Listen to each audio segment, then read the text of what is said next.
చంద్రగ్రహణం సూర్యగ్రహణం పట్టినప్పుడు దేవాలయాలు మూసేస్తారు గురుజీ. అవును. ఎందుకంటారు? చంద్రగ్రహణం సూర్యగ్రహణం చాలా ముఖ్యమైనటువంటి ప్రశ్న వేశారు. చంద్రగ్రహణం సూర్యగ్రహణం అంటే రాహుకేతు, ఓకేనా? ఈ యొక్క కేతుగ్రహస్య రాహుగ్రహస్య అని ఉంటాయి. అంటే రాహుకేతు 2 గ్రహాలు ఉంటాయి. మనకు నవగ్రహాలలో విశేషంగా ఫలితాన్ని ఇచ్చేటువంటివి 2 గ్రహాలు కూడా ఉన్నాయి. అవి రాహు కేతు. సూర్య చంద్ర కుజ బుధ గురు శుక్ర శని 9 గ్రహాలు. 7 గ్రహాలతో పాటుగా ఈ 2 గ్రహాలు కూడా రాహుకేతు గ్రహాలు. వీటిని కూడా విశేషంగా తీసుకుంటాం మనం. రాహుకేతు కూడా గ్రహాలు అంటారు గురుజీ. గ్రహాలు అవి కూడా. ఓకే. అవి కూడా 2 గ్రహాలు. ఒకటే అదేది 2 గ్రహాలు అనమాట.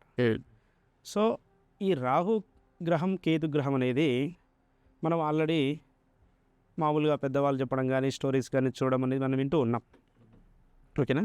పాల సముద్రంలో రాక్షసులు దేవతల మధ్యలో గొడవ. పాల సముద్రాన్ని చిలికే సమయంలో రాక్షసులకు దేవతలకు యుద్ధం ఏమిటయ్యా అంటే అమృతవాండం.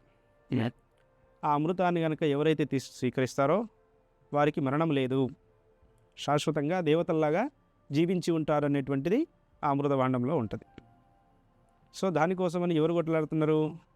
ఇక్కడ దేవతలు కొట్లాడుతున్నారు, అక్కడ రాక్షసులు కొట్లాడుతున్నారు. ఈ దేవతలు రాక్షసుల యొక్క గొడవలో దేవతలే జయించగలిగారు.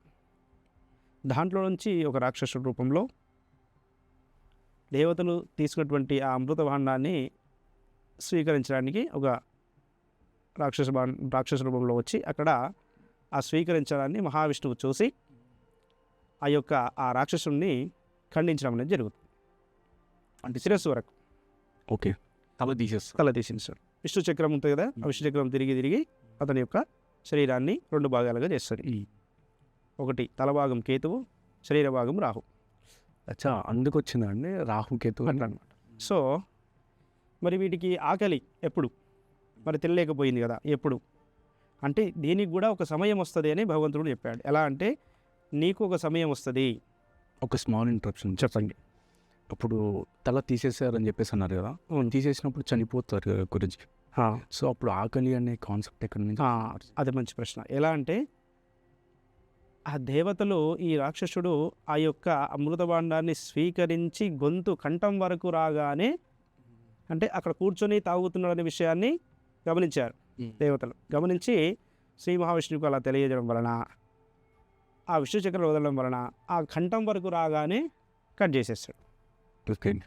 ఆ కంఠం వరకు ఉన్నది పైన ఉన్నది కేతు, కంఠం తర్వాత ఉన్నది రాహు. శరీర భాగం ఒకటే కాబట్టి కొద్దిగా శరీరానికి తగలడం వల్ల అది ఆగిపోయింది. అలాగే కంఠానికి ఆల్రెడీ తల వరకు శరీరం తీసుకోగలిగింది కాబట్టి అంతవరకు కేతు ఉండగలిగాడు. కాబట్టి మరి వీటికి ఆహారం ఎప్పుడు ఎలా అంటే ఈ యొక్క విశ్వమండలంలో అంటే ఈ గ్రహమండలంలో నీకు అంటూ ఒక సమయం వచ్చినప్పుడు అక్కడ సూర్యచంద్రులు ఉంటారు. ఆ సూర్యచంద్రులకి నీకంటూ ఒక సమయం వస్తుంది. ఆ సమయమే సూర్యగ్రహణము చంద్రగ్రహణం. నక్షత్ర మండలం తిరుగుతూ ఉండగా వచ్చేటువంటి సమయంలో సూర్యచంద్రగ్రహణాలు. ఈ సూర్యగ్రహం వచ్చినప్పుడు చంద్రగ్రహం వచ్చినప్పుడు ఆ గ్రహణాన్ని అంటే ఆ యొక్క గ్రహాన్ని నువ్వు స్వీకరించు. అలా ఆ గ్రహాన్ని నోట్లో పట్టుకున్నప్పుడు మనకు ప్రపంచంలో ఆ యొక్క చంద్రుడు కానీ సూర్యుడు కానీ ఎంతవరకు కనబడతాడో, ఏ దిశ వరకు కనబడతాడో ఆ దిశ వరకు చీకటి అనేది ఖచ్చితంగా అవుతుంది. ఓకే. సో ఈ సమయంలో దేవతలకు ఆరాధన జరగకూడదు. ఎందుకంటే సూర్యుడు భగవంతుడే, చంద్రుడు భగవంతుడే. సూర్యచంద్రుడు లేని సృష్టి లేదు. అవునండి. సూర్యుడు ఒక 2 గంటలు ఒక అరగంట గంట రాకపోతే మనం చేయగలమా పని? కుదరని పని. చంద్రుడే కనుక సాయంత్రం సమయాన్ని రాకపోతే అవుతుందా పని?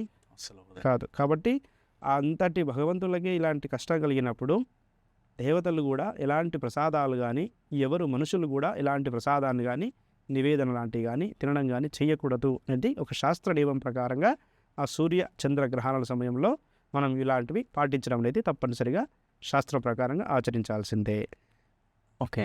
ఇది ఒక నానుడి ఉందండి, అదేంటంటే రాహు పట్టిన పట్టు ఒక సెకండ్ అఖండమైన లోక బాంధవుడు అసలు లేకుండా పోతాడని ఉందండి.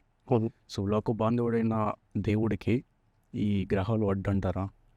గ్రహాలు అడ్డంటే అతను భగవంతుడు సృష్టే. ప్రతి ఒక్కటి భగవంతుడి సృష్టికర్త. అంటే కొన్ని కొన్ని సమయాల్లో ఎలాంటి వాడికైనా కొన్ని కొన్ని కష్టాలు తప్పవు అని. కొన్ని కొన్ని సందర్భాలలో కొన్ని కొన్ని కష్టాలను భగవంతుడు కూడా మన కొరకు స్వీకరిస్తాడు. అతనికి కష్టం అనేది లేదు భగవంతుడికి, కానీ మన కోసం. అంటే నేనే కష్టపడుతున్నా, భగవంతుడు జనాలకి ఇంత కష్టపెడుతున్నాడు, మానవులకి ఇంత మానవులకు కాదు, భగవంతుడు కూడా కష్టపడేటువంటి రోజులు ఉన్నాయి. ప్రతి ఒక్క దేవతామూర్తి ప్రతి ఒక్క విషయాలలో కొన్ని కొన్ని సందర్భాలు బట్టి కొన్ని కొన్ని ఆపదలు, కొన్ని కొన్ని ఇబ్బందులు, కొన్ని కొన్ని కష్టాలు పడ్డటువంటి సమయాలు ఎన్నో ఉన్నాయి. ఓకే అండి.